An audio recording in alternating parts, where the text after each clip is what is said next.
Welcome students. आज हम BRS के बेसिक्स देखेंगे कि बीआरएस को बनाने का पर्पस क्या होता है, क्यों हम बीआरएस बनाते हैं, क्या यूज़ है इसका। वो चीज़ें हम आज यहाँ पे सीखेंगे। ठीक है।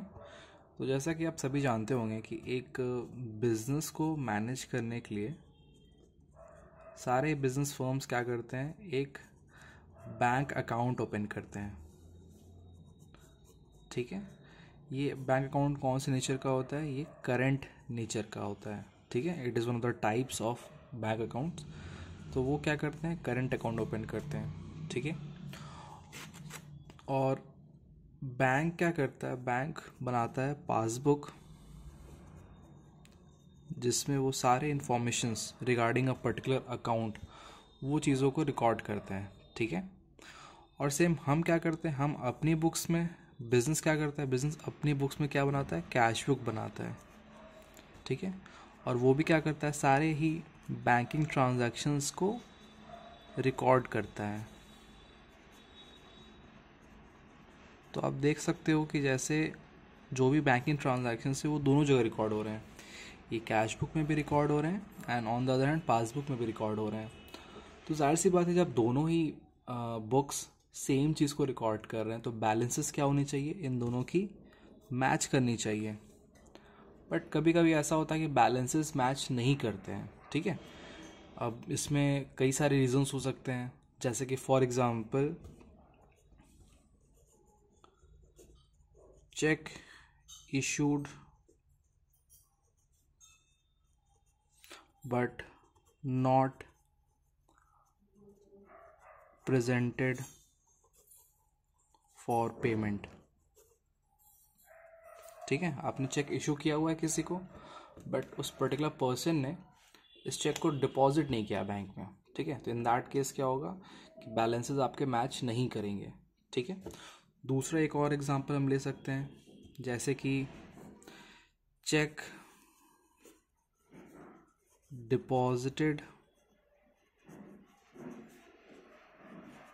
But not collected. हमने क्या किया, चेक डिपॉजिट किया बैंक में, बट बैंक ने उसका पेमेंट अभी तक रिसीव नहीं किया है। इन दैट केस भी क्या होगा, आपका बैलेंस मैच नहीं करेगा। ठीक है। तो इन्हीं सारे बैलेंसेस को आइडेंटिफाई करने के लिए, सॉरी रीजंस को आइडेंटिफाई करने के लिए हम बीआरएस प्रिपेयर करते हैं, ताकि हमें पता चल सके इसका डिफरेंस क्या होगा। ठीक है। यहाँ तक समझ में आ रही है बात? चलिए आगे चलते हैं। नेक्स्ट अब हमें क्या करना होगा,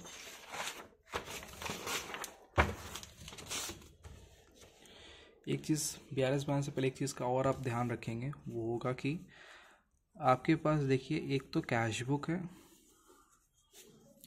और एक आपका पासबुक है। अब इन दोनों के डेबिट और क्रेडिट बैलेंसेस हो सकते हैं। तो जैसे अगर कैश बुक की अगर हम बात करें तो कैश बुक का जो पॉजिटिव बैलेंस होता है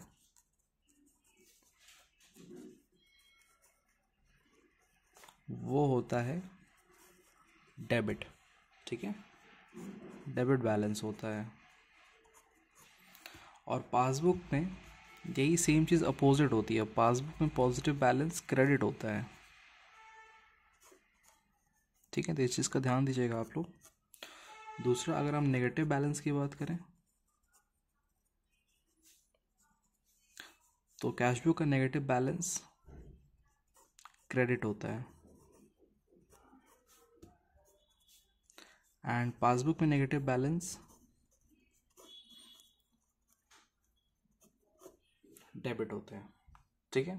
आई थिंक यहाँ तक क्लियर होगा आप लोग को। उसके बाद एक और चीज़, हर एक क्वेश्चन का ना अपना एक स्टार्टिंग पॉइंट होता है। ठीक है। हर एक क्वेश्चन किसी ना किसी स्टार्टिंग पॉइंट से शुरू होता है। तो जैसे कि मान लीजिए फॉर एग्जांपल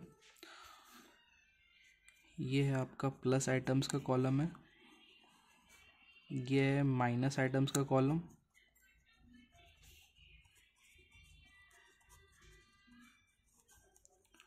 अगर आपको गिवन क्वेश्चन में आपका ओपनिंग बैलेंस कैश बुक का है, लेट्स से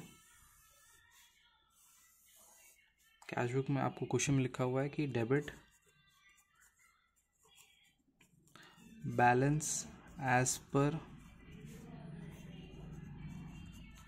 कैश बुक। तो उसका ये मतलब है कि हम सारे चेंजेस इस कैश बुक में करेंगे। All the changes will made in the cash book. And इस पर्टिकुलर क्वेश्चन में जो हमारा पासबुक होगा वो हमारा परफेक्टली सही होगा। आप उसमें कोई भी चेंजेस नहीं करोगे। आप सारे चेंजेस किस में करोगे? On the basis of passbook, किस में? In the cash book. और अगर यही रिवर्स कर दें तो आप समझ रहे हो फिर क्या करना है आपको। ठीक है, चलिए ठीक है, थैंक यू। अब हम नेक्स्ट आगे फिर और क्वेश्चंस पे बात करेंगे, डिफरेंट क्वेश्चंस लेंगे एज एग्जांपल।